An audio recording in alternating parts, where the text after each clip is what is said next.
1,000 views via PNBCA FB page na. Maayong hapon sa tanan. On behalf of our Director General, Ms. Catherine Chloe De Castro, allow me to express our deepest appreciation for being part of this meaningful initiative, the Bayanihan Media Awards. This project was first envisioned during the time of our former Director General and has since been embraced and carried forward by our current Director General, who remains to be a passionate advocate of communication as a force for good.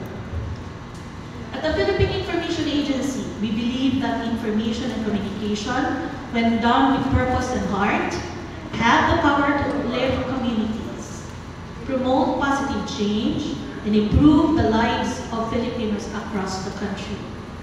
We fully support this initiative because it aligns with our mission to inform, engage, and empower every Filipino.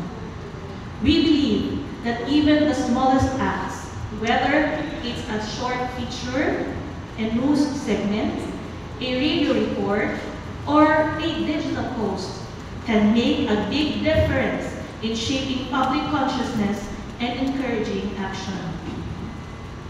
To our friends and colleagues in the media, we thank you. Madamogit na salamat. You are our partners in development. Your stories, your platforms, your voices help advance the spirit of volunteerism in our nation. Together, we build narratives